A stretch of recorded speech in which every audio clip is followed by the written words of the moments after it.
Assalamualaikum warahmatullahi wabarakatuh. Jumpa kembali pada pelajaran matematika di pagi hari ini. Anak-anak, untuk pagi hari ini kita masih belajar tentang aritmatika untuk bagian yang keempat, yaitu materi yang kita pelajari nanti adalah bunga tunggal dan pajak. Baiklah, yang pertama-tama akan kita pelajari adalah tentang bunga tunggal. Ada beberapa istilah penting yang wajib kalian ketahui. Yang pertama yaitu bunga tabungan, itu tergantung pada besarnya tabungan mula-mula, dilambangkan M. Terus ada lama menabung, kita lambangkan N. Suku bunga bank per tahun, kita lambangkan P%, dan jangka waktu per tahun kita lambangkan T. Untuk mencari bunga tabungan per tahun, kita menggunakan rumus M kalikan P% kalikan T, di mana M itu tabungan mula-mula, P% itu suku bunga per tahun, dan T itu adalah jumlah tahunnya. Untuk bunga tabungan selama N bulan, maka kita menggunakan rumus M kalikan P% kalikan N per 12. N itu selama N bulan ya, per 12, yaitu karena setahun ada 12 bulan. Kemudian yang kita pelajari nanti jumlah tabungan seluruhnya, itu kita menggunakan rumus M tambah bunga tabungan. M tabungan awal tambah bunga tabungan, itu jumlah tabungan seluruhnya. Baiklah, untuk lebih jelasnya lagi, perhatikan beberapa contoh soal berikut ini. Untuk contoh soal yang pertama, Pak Fajar menyimpan uang di bank sebesar 500.000. Bank tersebut memberikan bunga tunggal sebesar 18% per tahun. Pertanyaannya, tentukan besar bunga yang diterima Pak Fajar selama 1 tahun. Yang kedua, jumlah tabungan Pak Fajar setelah 1 tahun. Jadi yang pertama kita mencari besar bunga selama setahun. Kita menggunakan rumus untuk mencari bunga tabungan per tahun, yaitu M kalikan P% kalikan T tahun. Kita dapatkan tabungan mula-mula 500 kalikan besarnya bunga 18% kalikan selama 1 tahun, kita peroleh 90.000. Maka besar bunga selama 1 tahun adalah 90.000. Untuk menjawab pertanyaan yang B, jumlah tabungan seluruhnya, kita menggunakan rumus M tambah bunga tabungan. M nya tadi yaitu 500.000, kita tambah 90.000 besarnya bunga tabungan, kita peroleh 590.000. Jadi besar jumlah tabungan seluruhnya adalah 590.000.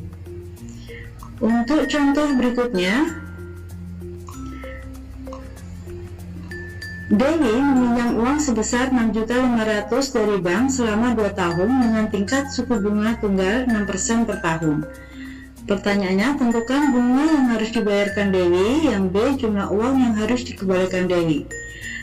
Kita perhatikan contoh soal yang pertama tadi, yaitu tentang menabung di bank. Ini soal yang kedua tentang meminjam uang di bank. Kita menggunakan rumus sama ya. Kita mencari yang pertama yaitu bunga tabungan per tahun. Rumusnya masih sama, yaitu M kali P% kalikan T. Kita peroleh mula-mula pinjamannya adalah 6.500 kalikan besar persen bunga kalikan lamanya yaitu 2 tahun, kita peroleh 780.000. Maka besar bunga tabungan per tahunnya adalah 780.000. Kemudian untuk menjawab pertanyaan yang kedua, jumlah uang yang harus dikembalikan, maka M tambah bunga pinjaman, yaitu pinjaman awal tambah bunga tabungannya, yaitu 6.500 tambah 780.000, kita dapat peroleh 7.280.000. Jadi jumlah uang yang dikembalikan, yang harus dikembalikan Dewi adalah 7.280.000. Gitu ya. Baiklah, untuk contoh berikutnya,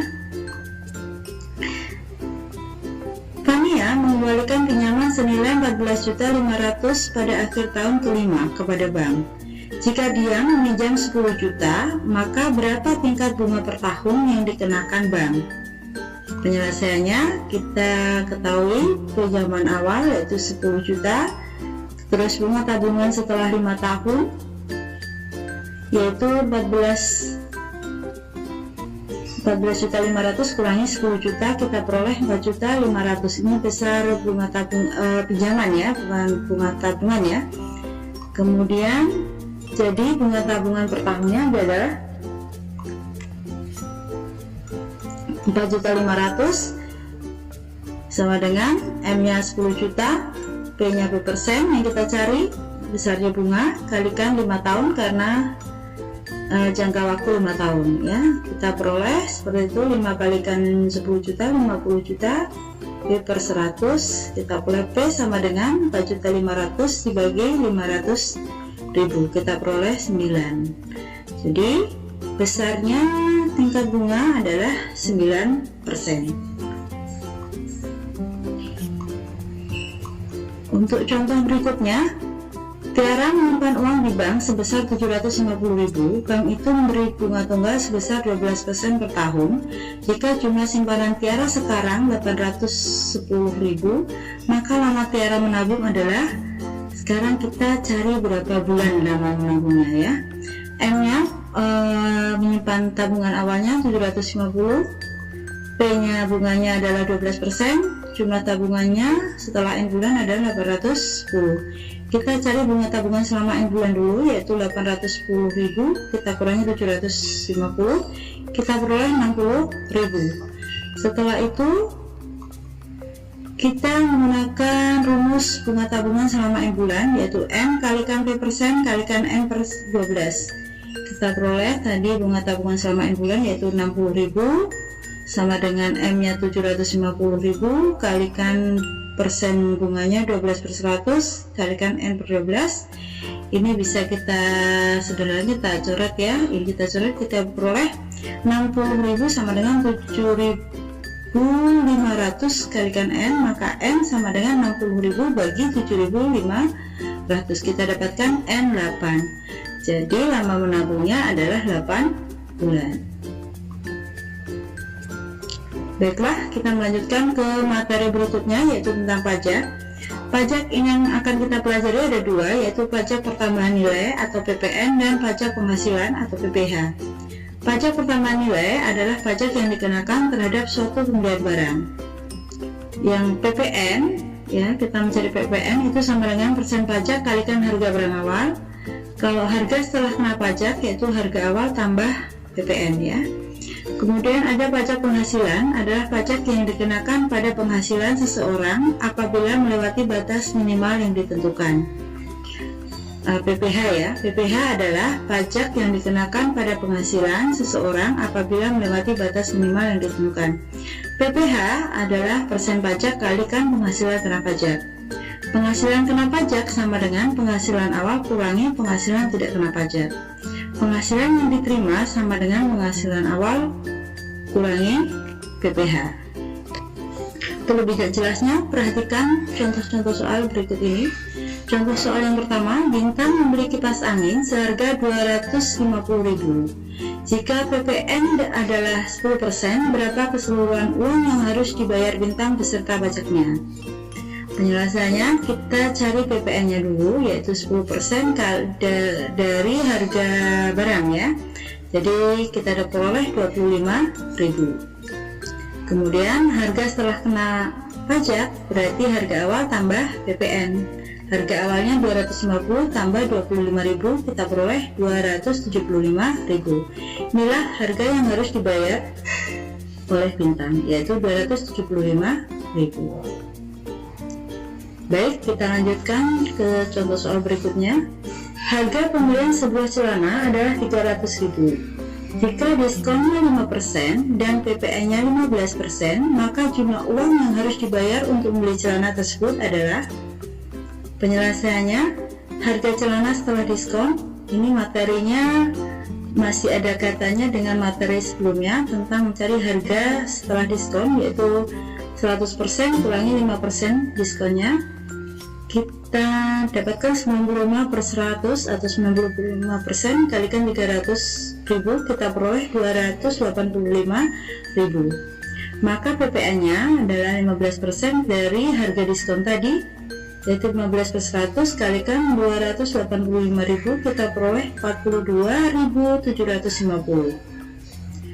Kemudian kita harga setelah kena pajak berarti harga diskon tambah PPN ya. Harga diskonnya tadi 285.000 dan PPN-nya adalah 42.750. Kita jumlahkan memperoleh 327.750. Inilah harga atau jumlah yang harus dibayar untuk membeli celana tersebut, yaitu 327.750. Baiklah, untuk contoh berikutnya, Pak Fajar mendapat gaji dan penghasilan lain sebesar 3.500.000. Batas minimal penghasilan tidak kena pajak adalah 1.800.000. Jika PPh 15%, berapa penghasilan yang diterima Pak Fajar? Penyelesaiannya, kita cari dulu penghasilan kena pajak. Penghasilan kena pajak yaitu penghasilan awal kurangi penghasilan tidak kena pajak, yaitu 3.500.000 kita kurangi 1.800.000, kita peroleh penghasilan kena pajak yaitu 1.700.000. Kemudian PPh yaitu persen pajak kali penghasilan kena pajak. PPh-nya persen pajaknya tadi yaitu 15/100 kalikan penghasilan kena pajak yaitu 1.700.000, kita peroleh yaitu 255. Ini PPh-nya. Penghasilan yang diterima, maka penghasilan awal kurangi PPh. Penghasilan awal tadi 3.500.000 kurangi PPh-nya 255.000. Kita peroleh 3.245.000. Inilah penghasilan yang diterima oleh Pak Fajar setelah kena pajak ya. Setelah kena PPh yaitu 3.245.000. Bagaimana anak-anak? Demikian tadi materi yang Ibu jelaskan untuk pertemuan kali ini. Semoga bermanfaat buat kita, buat kalian semua, dan kalian lebih dapat memahaminya lagi. Jangan lupa ada tugas kuis yang wajib dikerjakan. Ibu akhiri pelajaran hari ini. Terima kasih atas perhatiannya. Wassalamualaikum warahmatullahi wabarakatuh.